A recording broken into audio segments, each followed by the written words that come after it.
I feel like Pool Boy is, I think we're in this moment where it's like really hard to explain, I guess, and because we're still doing it, it's something that's been like we've been trying to figure out what it is as we're doing it. I guess it makes it really difficult to be like, what's this? Because I feel like every day, like we're learning more about what the project is, and I'm learning more about who Pool Boy is and what the project is, and like what it began, it was sort of pitched as this like we're gonna make this reality show about Pool Boy, and like we're gonna try and follow the Real Housewives structure, but in Pool Boy's life, which is, he's not a paid reality show housewife. And so as the show has evolved, as we've worked on it, because for the past 8 weeks, I think what it is has really kind of changed, um, or like gotten more complicated, I guess. So the question of like what the work is and who is Pool Boy, I think is kind of like the question of that the show is trying to ask in general. What is my life if it's performed?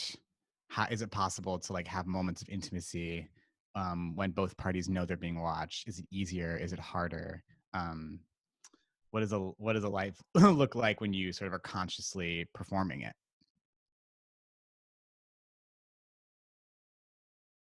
Yeah, Twitch is a live streaming platform that's mostly for gamers, and so I think it really it began, people would stream themselves playing video games, and other people would watch while they would stream themselves playing video games. And um and there's a live chat interaction function, so while people are streaming, they're gaming, they're also communicating and in relationship with like a chat. And it became really huge. And then during the pandemic, I think the live streaming capabilities of Twitch really became like more apparent to people, and so Twitch started like having more different kinds of content on it. And so if you go onto Twitch to watch Pool Boy, it's not a download or anything. You just go to a website where you can watch Pool Boy live, and there's a chat. And so it is in some ways like a Facebook Live or an Instagram Live or something like that. But I think there's something about it being like what I was saying earlier, like it being specifically for live streaming, I think was really kind of enticing about it. Um, because like YouTube or Facebook or Instagram, there's all sorts of other content on there, and so when you go to Twitch, it's to watch a live stream. So I liked the sort of attention that required of your audience, and like the kind of self-selecting process of people who were on Twitch were people who were kind of like looking for a live stream.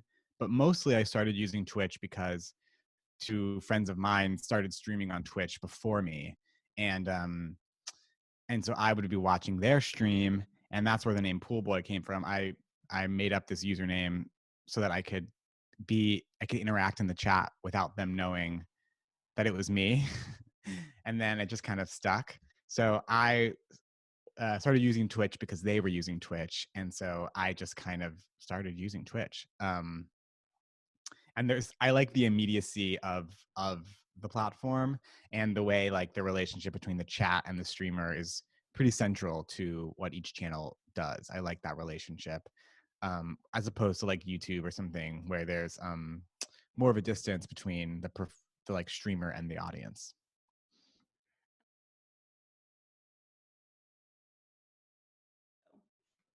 The chat is one of the most important elements of the stream, and it is the thing that I feel like most proud of in some ways. Is like, if this 8 weeks of streaming we did was so grueling, like what came out of it was like a pretty deep relationship with some chat members, with people in the chat.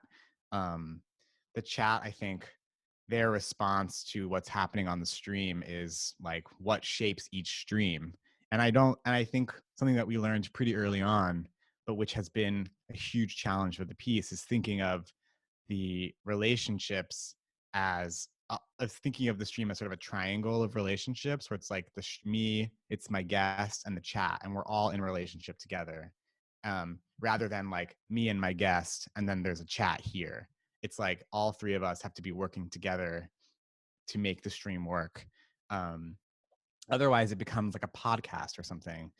So the interactive element and like the ability for the chat to shape what happens and to have, I think, investment and stakes in what's happening is what is pretty central to Pool Boy, because I think it's trying to get at the ways in which people feel connected to reality television characters. I mean, that's like a really basic way to put it, but I think it's sort of that's the similar um, thing that's happening there.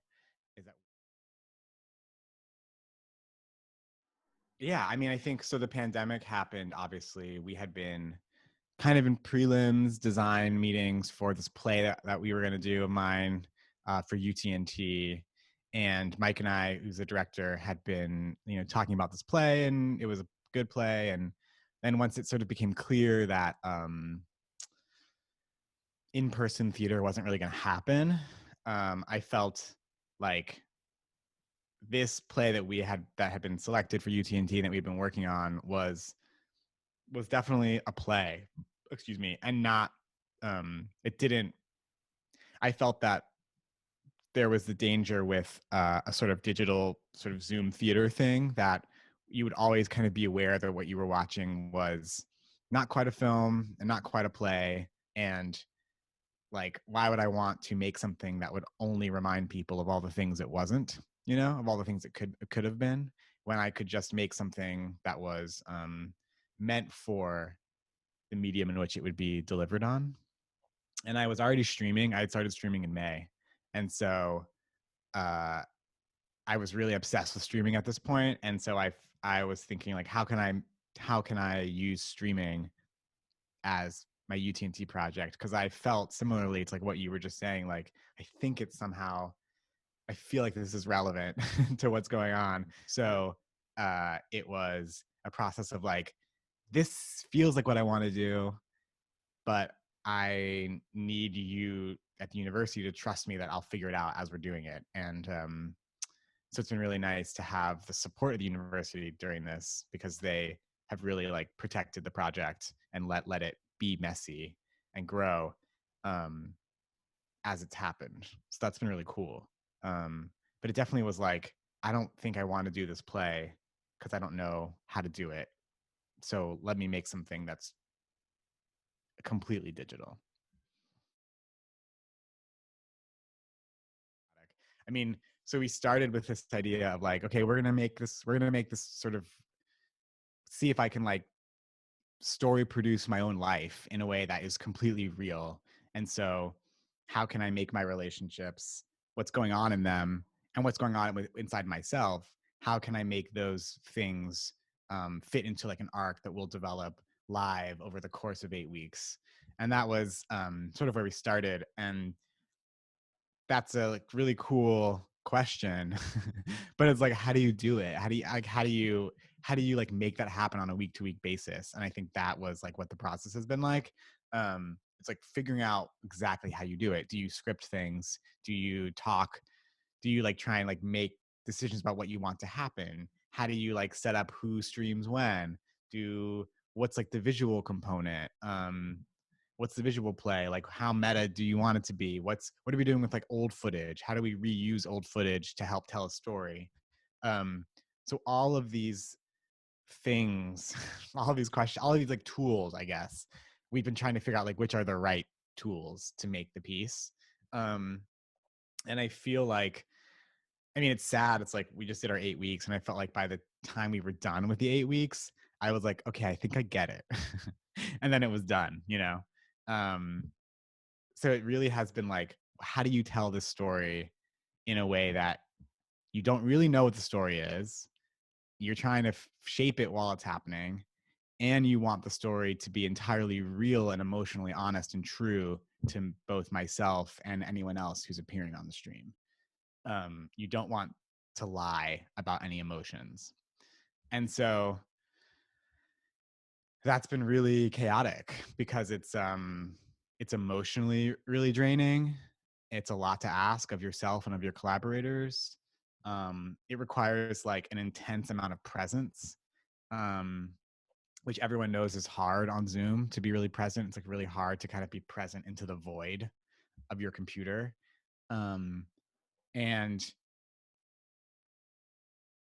yeah, it's like figuring out how much we want to lean into it being like a reality show and how much we want to just let it be my life that we are thinking of as a reality show. Like, how produced do we want it to be? I mean, all of these questions we've just haven't had an answer to and just keep kind of taking stabs at over the past 8 weeks, you know?